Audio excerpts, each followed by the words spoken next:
ఓం నమ శివాయ. శ్రీశైల మల్లికార్జున మేడారం సమ్మక్క సారక్క చిలుకూరు బాలాజీ స్వామి. ఓం నమ శివాయ. గోపురం టీవీ చూసే వాళ్ళ ప్రేక్షకులందరికీ నమస్కారం.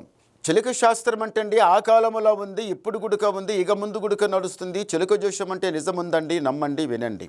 నా పేరు రామ్ శాస్త్రి.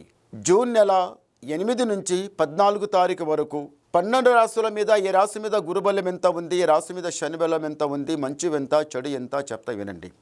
చిలకమ్మ, ధనుసు రాశి వాళ్ళ జ్యోతిష్, ధనుసు రాశి వాళ్ళ భవిష్యవాణి, ధనుసు రాశి వాళ్ళ గణితవాణి చిలకమ్మ. ధనుసు రాశి వాళ్ళ శాస్త్రం ఎట్లా ఉంది చిలకమ్మ.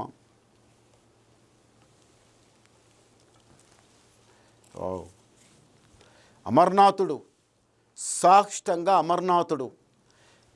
ధనుసు రాశి వాళ్ళు అమర్నాథ్ దర్శనం చేసుకోవాలంటే చాలా కష్టం. ఎక్కడికి వెళ్ళాలి? సాక్షంగా శ్రీశైలం అన్న వెళ్ళాలి, లేకపోతే 12 జ్యోతిర్లింగాలు ఎక్కడన్నా పోయి రావాలి. చాలా బాగుంటుంది. ఈ రాశి వాళ్ళు బాధపడ్డరు, కష్టపడ్డరు, నష్టపోయిండ్రు, 4 డబ్బులు ఖర్చు చేసుకున్నారు, 4 డబ్బులు సంపాదించుండ్రు, పోగొట్టుకున్నారు, అన్నీ అయిపోయినాయి. ఇప్పుడు ఏం ఆలోచిస్తుండంటే ముందలా అందరూ ఒకటే ఐకమత్యంగా నడవాలి, మంచి పేరు సంపాదించుకోవాలి, బాగుండాలి, నీటిగా నడవాలి అని ఎన్నో రకాలు ఆలోచిస్తున్నారు. కానీ మీరు ఆలోచించేది ఒకటి, ఆడ జరిగేది ఒకటి. ఇంతవరకు భార్యాభర్తల బంధంలో కూడా చాలా కష్ట నష్టాలు వచ్చినాయి. భర్త మీద భార్య అనుమానం, భార్య మీద భర్త అనుమానం. కానీ ఈ అనుమానం స్థితి ఉండవద్దు. ఈ స్థితి లోపల నీదెంత నాదెంత, నీదెంత నాదెంత అన్నట్టు. భర్త బయటికి పోయి ఇంటికి వచ్చిన తర్వాత ఆయనకి జాలెడు చెంబుతో నీళ్ళు ఇచ్చి ఆయనతో ప్రేమతో మాట్లాడి నగుమురుచుకుంటాను మాట్లాడి ఆయనకి మంచిగా ఇంత వడ్డించి మాట్లాడి ఆయనకి ఇంత గోరుముద్దలు ఇంత ఏదో అన్నం తినిపించి మధురంగా మాట్లాడితే ఆయన ఉన్న కోపం పోతుంది, ఆయన బయట ఉన్న టెన్షన్ అంతా వెళ్ళిపోతుంది. అలా కాకుండా కాకిలేక కర్మని ఆయన మీద అరుస్తే ఆయన మనసు బాధపడుతుంది.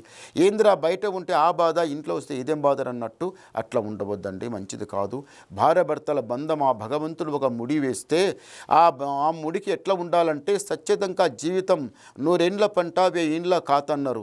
ఏ ఏండ్ల కాతంటే ఊక కాదు. భార్యాభర్తల బంధం సరిగా నడుస్తే పిల్లలైతారు, పిల్లలు ఎట్లా పెరుగుతూ ఉంటుంది, ఎంతో పేరు తీస్తారు మీది. కానీ మీ జీవితం లోపల ఇంతవరకు నష్ట కష్టాలు వచ్చిన దూరం అయిపోయినా కానీ భార్యాభర్తల బంధం అయితే మీరు చాలా బాగుండాలి. ఎంత బంధం మీరు ఎంత బాగుంటుందో అంత బాగుంటుంది, లైఫ్ అంతా బాగుంటుంది. మళ్ళీ ఒకటి ఏమిటిదంటే మాత్రం ఇంతవరకు కష్టాల నష్టాలు వచ్చినాయి కదా, వెనుక జరిగిపోయినాయి. కానీ ఇంతవరకు ఇల్లు కట్టిన గడియ బాగానే ఉంది, లేకపోతే కొన్న గడియైనా బాగుంది. కానీ ఇంటి లోపల అంత బరకత లేదు. ఏమిరా పాత ఇల్లు నువ్వు ఉన్నప్పుడే బాగుండే, మరి కొత్త ఇల్లు కడితే ఏం బరకత లేకుండా అయిపోతుంది, అరకత లేకుండా అయిపోతుంది. చేతు మొత్తం టైట్ అయిపోయింది, చేతుల పైసలు లేవు, ఉన్నది మొత్తం ఖర్చు చేసుకున్నా మళ్ళీ ముందర ఎట్లయితుందో ఏమవుతుందో అని 12 రకాలుగా ఆలోచిస్తుంటారు. కానీ ఈ ఆలోచన అంతా పక్కకు పెట్టండి. మాకు మాట ఏముందంటే మీకు లాభము ఇప్పుడు జర దరిద్ర గడియ నడుస్తుంది, ముందల మంచి గడియ చాలా మంచిగా ఉంది, పేరు సంపాదించేది టైం ఉన్నది, రాజా బతికేది కూడా ముందల ఉన్నది. ఇప్పుడు ఏముందంటే మాత్రం తొందరపడకుండా నడవండి. మీ ఇంటి మీద ఏమిటిదంటే మాత్రం జరా కన్ను దృష్టి దరిద్రం చాలా చెడ్డగా ఉంది. ఈ దృష్టి వలన ఏమైపోతుందంటే ఇంటి లోపల వచ్చేది వస్తుంది, పోయేది పోతుంది, కానీ బరకతి లేకుండా అయిపోతుంది. తొందరపడకుండా నిదానం చేయండి, అంత జయమే జరుగుతుంది. ఒకసారి గవ్వలేద్దాం.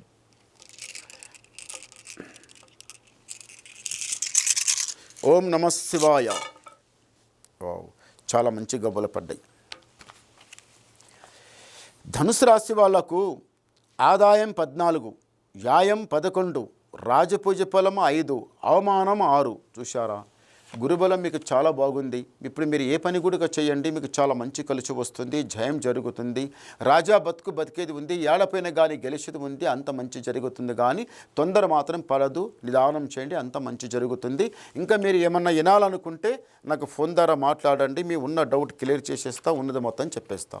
నమస్కారం.